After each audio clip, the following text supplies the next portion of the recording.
The man sat stiffly in the back of the taxi, his eyes darting nervously between the meter and the crumpled bill in his hand, the last few dollars he had to his name. As the numbers on the meter climbed higher and higher, so did the tension in his chest. He was nearing his stop, and his wallet held nothing more than a single, pitiful bill. When the cab jerked to a halt at a busy intersection, he threw the door open and bolted, desperate to save even a few cents. But just a few strides into the sidewalk he froze. The bone density scanner. He had left it in the back seat. Heart pounding, he whirled around, sprinted back to the taxi, yanked the heavy machine into his arms and took off running again, this time toward the subway station. The cab driver behind him exploded in rage, shouting obscenities into the crowded street, but Chris didn't look back. He was chasing more than a train. He was chasing survival. With seconds to spare, he reached the platform and leapt onto the last subway of the day. But as he pulled himself inside, the scanner jammed in the closing doors. He tugged with all his strength, but the machine refused to budge. One last violent shudder, and it slipped from his hands.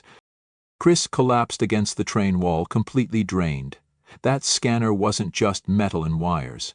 It was his only source of income. Losing it was like watching his entire future vanish in an instant. Still gasping for breath, he called his wife. "I'll be home late," he said, trying to sound composed. But her voice was colder than he expected. "Don't bother. I'm done, Chris. I'm leaving. I'll take Christopher as soon as I finish packing." Her words stunned him. His hand trembled on the phone. The weight of the day, of the months, of years came crashing down in a single moment. Outside, the skies opened up and rain began to fall, gentle at first, then relentless, a quiet, merciless kind of rain that felt less like weather and more like punishment. By the time Chris got home, everything felt unfamiliar. The home that once echoed with laughter and baby steps now felt like an abandoned shell. He stood in the middle of the room, soaked and shivering, staring at the emptiness. Every light flickered like a cruel reminder of how far he had fallen. But life hadn't always been this bleak. Just a few years earlier, Chris had invested all of his savings into a batch of high-end bone density scanners. He believed, with everything in him, that this was the breakthrough he'd been waiting for, a product that would finally lift his family out of poverty. He knocked on every hospital door in San Francisco. He memorized statistics. He practiced his pitch until it was flawless. But then came 1981. The U.S. economy crumbled. Recession hit. Hospitals cut back. People lost homes, jobs, dignity. And absolutely no one was willing to buy a scanner that cost twice as much as what they were used to. For 3 straight months, Chris didn't sell a single unit. He owed 2 months' rent. His car was towed. A pile of unpaid fines waited like ticking time bombs. His son attended a preschool so underfunded they even misspelled happiness on the mural outside. To survive, his wife worked 2 jobs. The joy slowly drained from her face. The woman who once smiled at burnt toast now snapped at every syllable. Chris understood. But it still hurt. And the one day something changed. Chris walked past a medical building and noticed something strange. Everyone was smiling. Not just politely, but genuinely, freely. It was as if that place was immune to the weight of the world. Outside, a man stepped into a gleaming red Ferrari. Chris couldn't help himself. "Hey," he called out. "What do you do for a living?" The man paused, then replied, "I'm a stockbroker." Chris blinked. "You need a degree for that, right?" The man shrugged. "Nope. Just be good with numbers, know how to talk to people." That was it. That single moment, casual to one man, life-changing to another, lit a fire in Chris's soul. He had always been gifted with numbers, and after years of selling scanners, he knew how to talk. What if this was the road he was meant to take? He raced home, adrenaline rushing. But when he told his wife about the interview he'd scheduled with a brokerage firm, she didn't smile. She didn't believe. "A stockbroker? You? Be serious, Chris." But Chris was serious, dead serious. He wasn't chasing a dream anymore. He was fighting for survival. When Chris told his wife about the internship interview at a securities firm, she didn't hesitate. A stockbroker? Keep dreaming. Her words weren't meant to be cruel. They were soaked in exhaustion, in disbelief. But for Chris, this wasn't a dream anymore. It was survival dressed as ambition. He didn't want to miss even a sliver of opportunity. He didn't own a suit, he didn't have time to explain, so to look presentable for the interview, Chris asked a street artist at the market to watch over his bone scanner while he quickly ran errands. He even tipped her $1 and reassured her it's not worth much, just hold it for a moment. But when he turned back, she was gone. His heart dropped. The artist had vanished, and so had the scanner. His last hope to buy food, pay rent, or survive another day. He broke into a sprint, weaving through crowds, scanning every alley and corner, and just as he reached the entrance of the subway, he saw her. She was stepping onto a train with his scanner in her arms. Chris got there just as the doors closed. He stood frozen, helpless, staring through the glass as the train pulled away. Everything he owned was slipping into the distance. He pounded the side of the train in fury, in disbelief, but it was too late. Later, after the adrenaline wore off, he sat in silence with the company's job application in front of him. The brokerage firm selected 20 interns every 6 months, but only one would be hired. Only one. They didn't require a college degree, just a high school diploma and a lot of grit. Chris had the grit, but that night he couldn't sleep. His mind was a battlefield of doubt and hope. Was he chasing a future, or wasting time he didn't have? The next morning, while walking Christopher to school, his wife's voice trailed behind him. Sell that machine today, or don't come home. He nodded without speaking. But after dropping his son off, Chris didn't head to the market to sell his last scanner. Instead, he clutched his job application tightly and walked straight to the brokerage firm's headquarters. Just like the others, he handed it in at the front desk. He didn't have connections, he didn't have a fancy degree, but he wanted to be seen. He was about to leave when fate gave him another opening. Across the street there she was. The street artist, with his bone scanner in her hands. Chris took off like lightning, chasing her across the intersection, down a sidewalk, through the crowd. He caught up with her at a bus stop just in time to pull the scanner back into his arms. That afternoon, when he picked Christopher up from school, the little boy stared at the scanner in his dad's hands, and then at another identical one nearby. "Dad, you said you were going to sell it." Chris didn't know what to say. Behind them, his wife stood quietly, watching. She didn't scold. She didn't argue. Her eyes just held a tired, distant sadness. She had no more energy to fight. She looked at him and simply said, "You said everything would be okay when I was pregnant with Christopher. I believed you then. I don't know if I still do." The silence between them said everything else. Chris stood there, not knowing how to fix what was already broken. Then, something unexpected stirred in him a flicker of memory, something Christopher had once played with at the shelter. A Rubik's Cube. At the time, the toy had exploded in popularity, often given as a brain-teasing gift. Solving it in under 30 minutes was considered a sign of serious intelligence. Professors bragged about it. Chris had never studied algorithms, but he'd always had a mind for patterns. Numbers were his second language, and as he sat alone later that evening, wrestling with doubt, he realized he could solve it. It was just logic, just math. And maybe it could be his key to open the door. Though he hadn't heard back from the firm yet, Chris kept showing up. Every day for over a month, he waited outside the company's building, watching, hoping for an opening. While others rushed in with suits and briefcases, he stood patiently with a worn satchel and relentless determination. Then, one day, it happened. He spotted the human resources director exiting the building, clearly in a hurry. Chris seized the moment. He ran up, smiled, and lied. "I'm heading to the same location. Can I share a cab?" The director glanced at him and nodded, distracted. Inside the taxi, Chris sat beside the man who might determine his future. It was a chance to make an impression, and he wasn't going to waste it. Inside the cab, Chris tried to make the most of his rare window of opportunity. He introduced himself confidently, explaining his background, his passion for numbers, his desire to break into finance.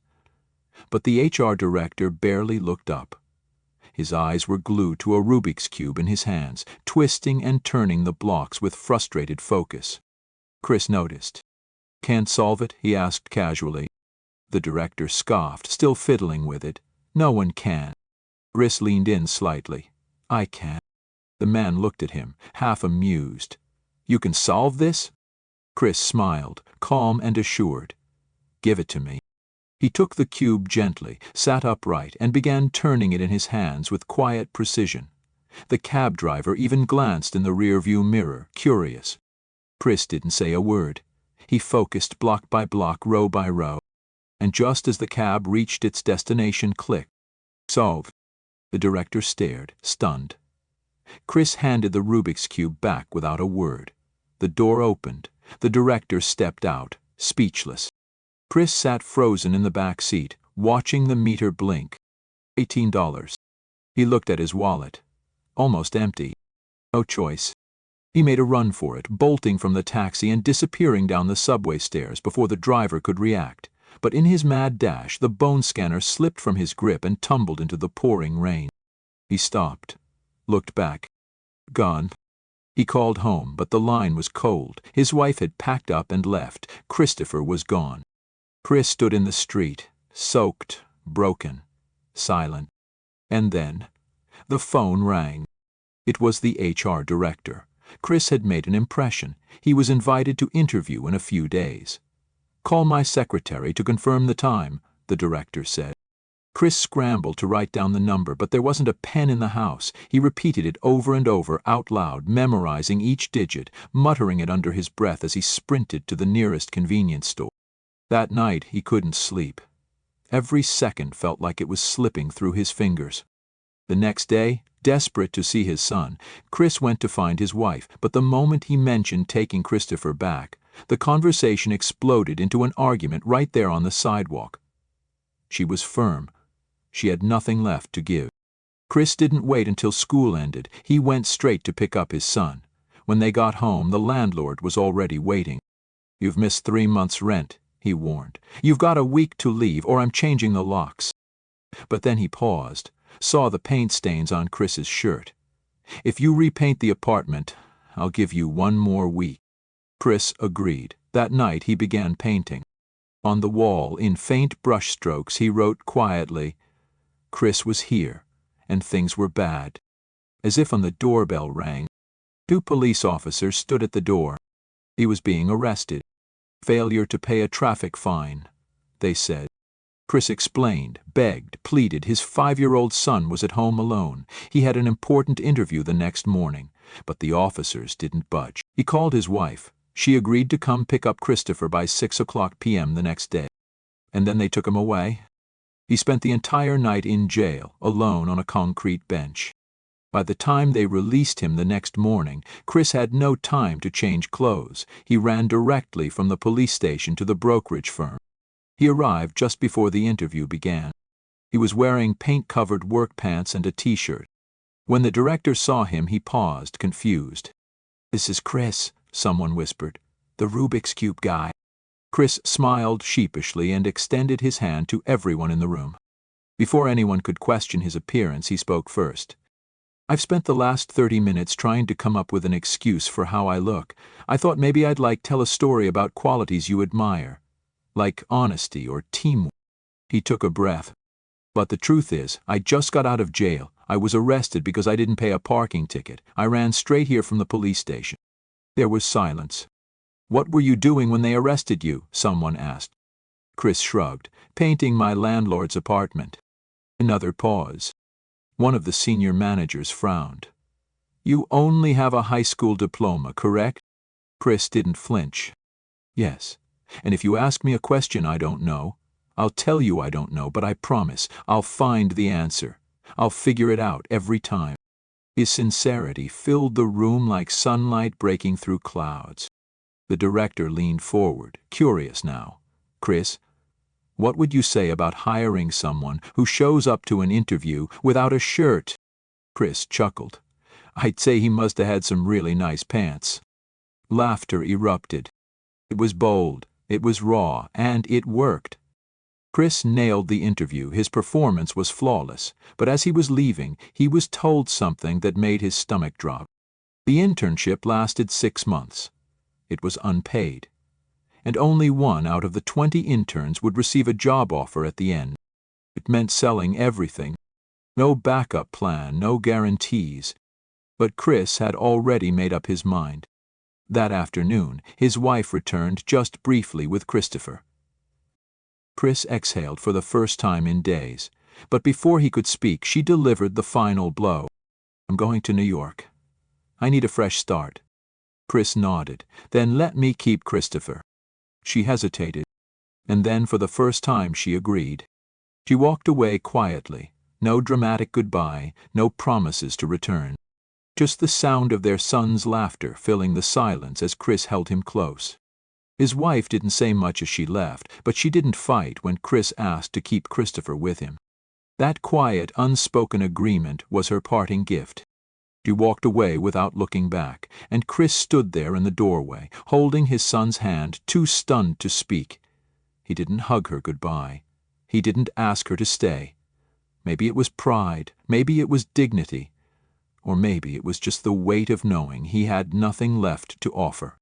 But in that silence, Chris made a promise to himself. He would rebuild. For his son. He called the brokerage firm and confirmed his spot in the 6-month internship program. It was unpaid, but it was the only door still open. To survive, he and Christopher moved into a cheaper motel, a cramped, worn-down room that smelled of mildew and old carpet, but at least it had a lock on the door. On Saturday, Chris took his son out to the park to play basketball. Christopher beamed with joy. "Dad, when I grow up, I want to be a professional basketball player." Chris smiled, then hesitated. He wanted to protect his son from disappointment, so he spoke without thinking. "You know, I wasn't any good at basketball, so maybe you won't be either." In an instant, the spark in Christopher's eyes vanished. He looked down at the ball in his hands, shoulders sinking. Chris froze. He saw it. He saw the heartbreak he had just planted in his son's chest. Immediately, Chris dropped to one knee. "Listen to me, son. Don't ever let anyone tell you that you can't do something. Not even me." Christopher looked up. "If you have a dream, you've got to protect it. People who can't do something themselves will try to tell you that you can't do it either. But if you want something, go get it. Period." He wasn't just talking to Christopher. He was reminding himself. The next morning, Chris took Christopher along as he went out trying to sell one of the remaining bone dynasty scanners. After weeks of rejection, he finally found a buyer. Hope cracked open just a little. That evening, at a corner store, Christopher stared longingly at a snack on the shelf. Chris pulled a couple of coins from his pocket. "Go ahead, pick one." But Christopher shook his head. "I don't need it, Dad. We should save it." Chris smiled, his throat tightening. The boy was learning sacrifice before he even learned to spell it. At the same time, the internship had officially begun. It was brutal. During the day, Chris absorbed financial terms from a thick binder that felt heavier than a law textbook. He attended seminars, worked through complex client files, and listened intently during briefings. Every break he got, he used to ask the senior brokers questions, hoping to soak up every shred of knowledge. Then one afternoon, while walking back from a meeting, Chris saw a homeless man pushing a cart. In the man's hands was his missing bone scanner, the one he'd lost weeks ago in the subway. "Sir, wait." Chris ran after him, weaving through traffic, eyes locked on the man. In his focused sprint, he didn't notice the car turning the corner. The impact was sharp. He fell hard. But Chris barely felt it. He jumped up, limping slightly, ignoring the pain. When he looked around, the homeless man was gone. Another loss, another heartbreak. He looked down. One shoe was missing.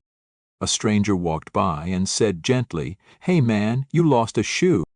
Chris forced a chuckle. "Thanks. Guess I'll just wear one." Back at the office, things weren't easier. He was the only black intern in the program, and it didn't go unnoticed. While others grabbed lunch, he was sent to buy donuts. When others brainstormed in meetings, he fetched coffee. It was demeaning, but Chris kept his head down and his eyes forward. Every day, after the internship ended, he picked up Christopher from daycare, took a crowded subway, and then transferred to a city bus that took them back across town. Their motel room was barely big enough for 2 people, but at night, while Christopher slept, Chris sat at the corner desk dialing number after cold-calling prospect. Every call was a rejection. He'd hang up, then immediately dial the next. There was no time to pause, no time for food, not even water. He didn't want to waste a single bathroom break if it meant missing a chance to land a client.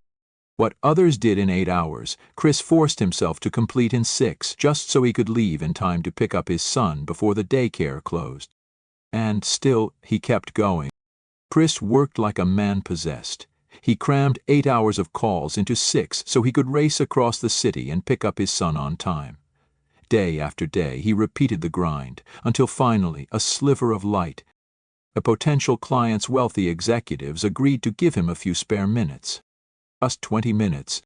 Chris hung up the phone, heart pounding, and sprinted out of the office. He had to make it. This could be the breakthrough he needed. But the moment he arrived at the client's office, the assistant called him back. "Could you please park your car properly before coming in?" Before Chris could explain that he'd park just around the corner, she was gone. By the time he circled back to repark, his original spot had been taken. He had to drive blocks away just to find a new space.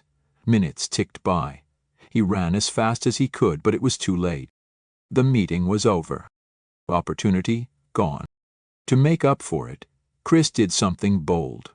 That weekend, he brought Christopher to the client's house and knocked on the door in person to apologize. The man was surprised and touched. He saw something rare in Chris, a kind of raw honesty. He invited Chris and his son to a football game the next day. Christopher lit up like it was Christmas morning. At the stadium, surrounded by cheering fans and blaring horns, Chris sat quietly. Near the end of the match, he summoned his courage. "Sir, I'd love the chance to manage some of your assets. I'm working hard at the firm." The man nodded politely but didn't say yes. Chris knew what that meant. He was still just a name on a list, a stranger, a black man who had shown up with a smile, not a portfolio. Still, watching his son cheer, jump, and laugh, Chris knew it was worth it. That night, something else unexpected happened. A group of VIPs mistook Chris for a close friend of the wealthy client. They offered him their business cards, eager to network. Chris held on to them like gold. By the 4th month of his internship, he had finally sold the last of his bone scanners. Life was starting to shift. But then reality punched back hard. A letter arrived. It was a $600.00 tax bill for late fees. The IRS had already emptied his bank account without warning. Bankrupt. Again. Soon after, the landlord came knocking. Rent was due again. No more extensions. Chris, desperate, reached out to a friend for the $14.00 he'd once loaned him. But the friend gave him nothing but excuses. Later that afternoon, while walking with Christopher through the park, Chris spotted something in the distance. The same homeless man from behind pushing a cart. In his hand was the scanner Chris had lost weeks ago. Chris bolted. He caught up to him, wrestled the machine back, and clutched it like a lifeline. This scanner, this single machine, could mean food, shelter, a chance.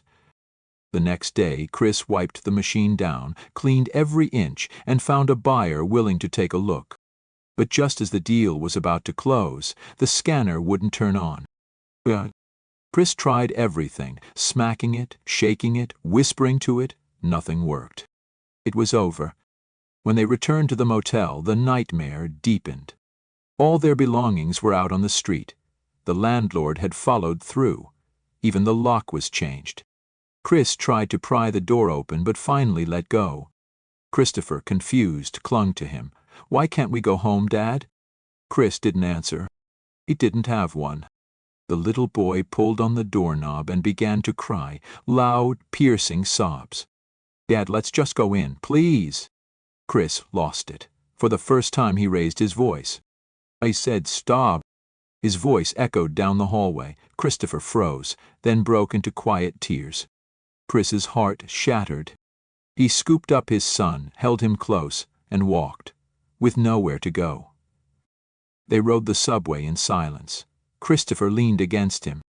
"Dad, is that bone scanner a time machine?" he asked softly. Chris blinked. "Yeah," he whispered. "It is. It can take us anywhere we want to go, even the past." A smile slowly returned to Christopher's face. "Can we go back to when Mom was here?" Chris nodded. That night, they played the gamut to time travelers off to see the stars. They had nowhere to sleep, so Chris brought his son into the subway station bathroom. He laid toilet paper on the cold tile floor, then lay down next to his boy. "Close your eyes. We're flying." Christopher smiled and curled up beside him. Then knock, knock, knock. Security. Chris clutched his son tightly and braced his leg against the door, holding it shut. He covered Christopher's ears, whispering softly to block out the pounding. Inside that cramped stall, the man who once dreamed of changing the world sat motionless in the dark, crying silently. And he didn't cry from pain, not from hunger, but from the crushing weight of a world that just kept saying no. The cold tiles of the subway bathroom pressed into Chris's back like tiny knives. Around him, ceramic walls echoed with the kind of silence that only comes from hitting bottom. It was as if the world had quietly shut every door labeled hope. But when dawn broke, life demanded movement. Chris didn't let himself stay frozen. With a few wrinkled socks tucked into his bag and a heavy scanner slung over his shoulder, he and Christopher joined the long line of homeless families waiting outside a local shelter, just hoping for a place to sleep that night. The city was drowning in poverty. The recession had driven thousands to the streets, and shelters were overwhelmed. While they waited, a sleek, luxury sports car pulled up nearby. A well-dressed man stepped out with a beautiful woman on his arm, untouched by the hardship surrounding them. Chris looked away. Not out of envy, but out of exhaustion. A staff member from the church shelter stepped forward to announce, "There are only 4 beds left tonight." Tension rippled through the line. Suddenly, a homeless man surged forward, trying to cut in front of Chris and his son. Chris stepped protectively in front of Christopher. "Please, we got here on time." It looked like things might get ugly. But then, a quiet gesture. An older man next to them stepped aside and let Chris and Christopher go ahead. It wasn't much, just 1 bed, 1 night, but it was enough. That night, as Christopher slept curled up beside him on a worn cot, Chris stayed awake by a dim lamp, trying to fix the broken bone density scanner. He worked by dawn's first light, surrounded by peeling walls and soft snoring, piecing together the machine with trembling hands. Failure after failure hadn't broken him. If anything, it had steeled him. By day, he was a broker in dealing, doing everything he could to impress senior staff. By night, he was a father, a mechanic, and a man trying not to fall apart. On the bus one evening, Christopher reminded him just how hard this all was. In the rush to catch their ride, they had left behind the little boy's favorite to this Captain America figure. Chris didn't have time to turn back. His son said nothing, but the silence cut deep. There was no room for grief, no time to stop. Even when they were lucky enough to get a spot in a shelter, Chris knew there might be nights they'd sleep in a public restroom again. Still, he kept his head down and kept studying, often reviewing complex stock charts while scarfing down cheap meals during his short breaks. Then came the exam. It was the final challenge of the internship. Chris poured every ounce of energy he had left into preparing. He reviewed past cases, analyzed financial trends, and memorized industry regulations. He finished early and submitted the test with cautious hope. In the elevator afterward, another intern bragged, "That test was easy." Chris overheard and looked at the man's paper. He noticed that while the basic chart questions were simple, the final sections, the ones about theory and analysis, were brutal. Chris had done his best. Now, all he could do was wait. On his way out of the building, he ran into one of the directors, who was in a pinch. "I need to get across town for a meeting," the director muttered, patting his empty wallet. "And of course, I forgot cash for a cab." Chris opened his wallet. $7.58. He pulled out a $5 bill, the money he had planned to spend on dinner for himself and Christopher, and handed it over without a second thought. "It's not much, but it should help," he said. That small act cost him their place in the shelter line that night. As the sun set, Chris and Christopher returned to the subway station, stomachs growling. They curled up on a bench, trying to laugh off the hunger. Chris forced a smile. Another night, another missed meal. But they were still together, still fighting. The next day, desperation reached a breaking point. Chris sold his own blood at a clinic. $24. 8 of it went toward a new fluorescent bulb to repair the scanner, his final shot at survival. The rest he used to stretch meals and buy Christopher a small snack. That night, guilt sank in. As he watched Christopher sleep, Chris whispered, "I'm sorry, buddy. Your mom didn't leave because of you." He stroked the boy's hair gently. "You're a good kid. Don't ever forget that." After Christopher fell asleep, Chris returned to his scanner. He replaced the bulb, connected the wires, and hands shaking pressed the switch. Click. A soft hum filled the room. The screen glowed to life, casting golden light across the walls like sunrise breaking through storm clouds. It worked. That week, a doctor bought the scanner. Chris held the check in his hands like it was a ticket to a new life. He and Christopher skipped the shelter that night. They rented a cheap motel room instead. But perhaps because they weren't used to real beds anymore, they both fell asleep curled up on the couch together. It didn't matter where they were. What mattered was that they were still side by side. Still dreaming, still holding on. After everything, the sleepless nights, the missed meals, the broken scanners and subway bathroom floors, Chris took Christopher to the beach. They didn't have much. Just each other.